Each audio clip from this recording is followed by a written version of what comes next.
I'm no stranger to obstacles. I face many of them at various points in my life. But what happens when those obstacles become the source of laughter for your enemies and frustration for you? When people dismiss or belittle us, it's easy to feel discouraged and angry. We start questioning our abilities, doubting our potential, or even worse, wondering if God even cares, due to what feels like Him giving us the silent treatment. During those moments of doubt, we must find the strength within ourselves to rise above, to silence the laughter of our haters with our determination and resilience. It may not be easy, but nothing truly worthwhile ever is. I can't help but think about the story of Jericho. You can read more about this in Joshua 6, but the Cliff Notes version is that God told Joshua He was going to give them the city of Jericho. God told Joshua to march around the city for 6 days and not to speak to each other. Then on the seventh day, they were told to march around the city 7 times with the priests blowing the trumpets. When you hear them sound a long blast of the trumpets, have the whole army give a loud shout. Then the wall of the city will collapse and the city is yours for the taking. I would have loved to have seen the looks on the faces of the army as Joshua explained this strategy and how they were going to conquer Jericho. Their whole strategy relied on them walking around the city in silence and not speaking until Joshua commanded them to shout on the 7th day after they circled the city 7 times. I don't know about you, but my initial reaction after hearing Joshua's strategy would have been bewilderment and asking Joshua, "Are you serious? This can't be the game plan."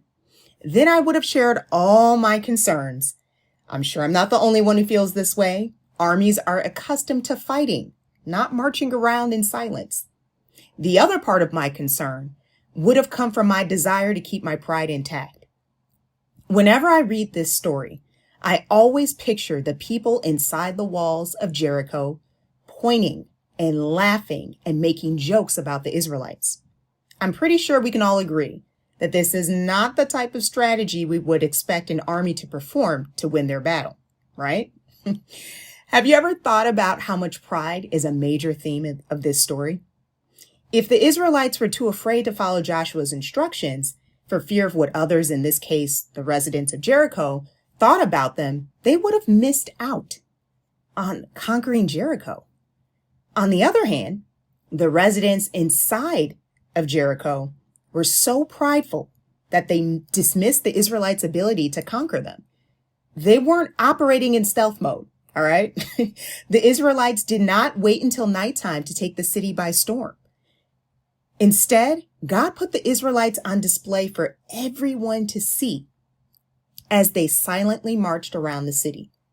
Can you imagine how strange it must have been to see an army marching around in silence? Satan goes out of his way to use laughter to deter us from obeying God. The very thought of someone laughing at us or people actually laughing at us may cause us to feel embarrassed for doing what we know in our hearts God wants us to do. Satan wants to make us to feel so embarrassed so we can embrace the emotion of inferiority and become so paralyzed that we stay in the prison that we created for ourselves. We tell ourselves, well, I don't want people laughing at me.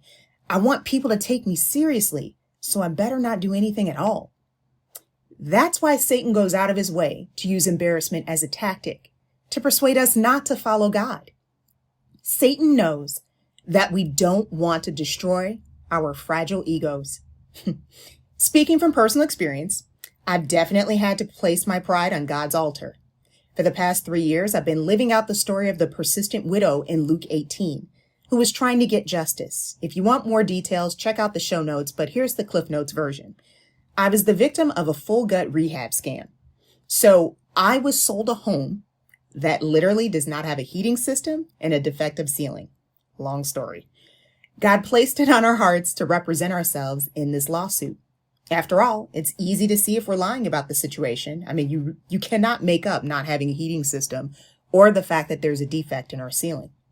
We've offered the defense attorneys plenty of chances to come see for themselves, and they refuse to do so because they know that we're telling the truth, and they don't want to lose to a pro se. Again, for more details, check out the Hustle and Faith website in episode 207. How can we protect home buyers from being scammed? Anyway, I see why God had us represent ourselves. We've seen firsthand how corrupt the legal system is. And he even allowed us the opportunity to expose it by removing some of the people involved in our case. We are literally in a David and Goliath situation. It's us armed with faith and truth against a bunch of demons. My mom and I didn't ask to be in this situation, but God had other plans. I take comfort in knowing David won, and I will too, provided I remain in faith. Quite frankly, when this is all over, I can't wait to share this story with y'all because this would make an awesome movie about faith. I'm creative, but not this creative. I couldn't make this up if I tried. Again, people may not think that our decision to represent ourselves was wise, but we did it anyway. We did what we believed God wanted us to do. Most people would think we're crazy and laugh at us for representing ourselves against all these affluent defense attorneys.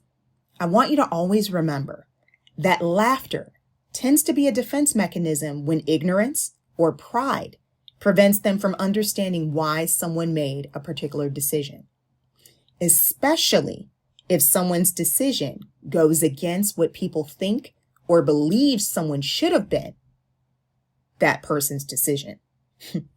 All I can say is people laughed at Christ. Nathanael even asked a condescending question about Christ by saying, "Can anything good come out of Nazareth?" People looked down on the town of Nazareth. Nazareth wasn't anything special. Many would never associate the Messiah, who would ultimately save the world, would come from such a lowly town as Nazareth. I'm sure when he died on the cross, people probably said, you know what, I thought he was going to save the world. It should go without saying that obviously Christ has the last laugh in this scenario. This should serve as a reminder that God has a way of choosing the most unlikely people, places, or things as the resource for answering our prayers. However, we will never be in a position to realize this if we embrace Satan's preconceived ideas about a situation.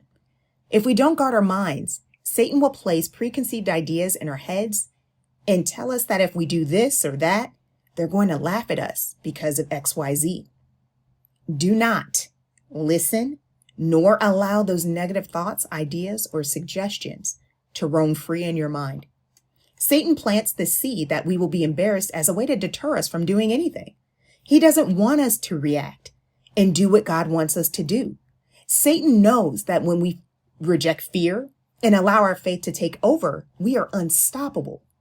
The outcome will always be a win in our favor because God is not mocked. Sadly, people are defeated because they refuse to swallow their pride and seek God's help. I'm a firm believer that God places people in our lives for a reason, even if it is just for a season. This person could be in your life to help you increase your knowledge in a certain area. It could be for words of encouragement that will help propel you to the next level. And the list goes on. Just a quick side note, I've been teaching English to adults overseas for a long time. One of my favorite people that I thoroughly enjoy speaking to is Julius. He's from Austria, and quite frankly, he is one of the nicest people you will ever meet. I am proud and honored to call him my friend. In fact, we just celebrated 10 years of friendship this year. We recently had a conversation, and he just spoke so much life into my life. He dropped so many gems during our conversation that I can't share them all due to time constraints. But the sentence that really touched my heart was, "You are authentic and light. People need you." It was like he knew the exact words that I needed to hear at that moment. He had no way of knowing that I was feeling incredibly overwhelmed because of all the different hats that I'm currently attempting to wear at this point in my life. Had I felt embarrassed, I could have said, you know what, I'm good, and easily dismissed his kindness, which I would never do because he's just an awesome person. Again, my point is if I had preconceived ideas, I would never be open to the fact that I needed him to share those words with me at that particular moment in time. Don't dismiss people because they may be younger than you. You may think that they're smarter than you, or worse, you're jealous of them. So you may be holding on to lies thinking that this person who's trying to help you is out to get you. Now, this is where discernment comes into play, people, okay? Some people may not want to see you shine, but contrary to popular belief, not everyone is out there to get you. There are still some decent people that exist in this world who want to see you win. I know because I'm one of them, all right? I can rattle off a list of amazing people that I'm very blessed to have in my life that cause me to feel this way. Look at things from the right perspective. I tell people all the time that age is nothing but a number. Let's say that you're older, but you see someone younger who can help you in an area that you're weak in. Please do not allow embarrassment or pride to keep you from getting the knowledge that God wants you to have. Instead, say to yourself, I'm going to learn as much as I can from this person. Don't get stuck on the vessel God is using, but the message he is sharing with you. Some of us may be waiting on prayers to get answered, all because we're looking in the wrong direction or fail to hear the answer because it didn't come the way that we expected or wasn't shared by the right person. We must be diligent in ensuring that we are willing to surrender our pride, obey God, and let the chips fall where they may. If we continue to keep this in our minds, the embarrassment and frustration we once felt will turn into triumph. Every obstacle becomes a stepping stone towards our goals. We become the architects of our own success, shaping our destinies despite the haters. When we face adversity, we have to have faith that God's got us. That's imperative. I cannot stress that enough. No matter what others say, as long as we focus on him, we are capable of greatness. Trust every setback as an opportunity for growth. The thought of someone laughing or actually laughing at you should motivate you to prove yourself right. The focus should not be on proving them wrong. In fact, let them laugh. Keep going. Keep pushing forward. And one day, you'll look back and realize that overcoming adversity was the catalyst for your greatest achievements. No matter what obstacle you are facing, regardless of who may or may not be laughing at you, you have the power to rise above and achieve greatness.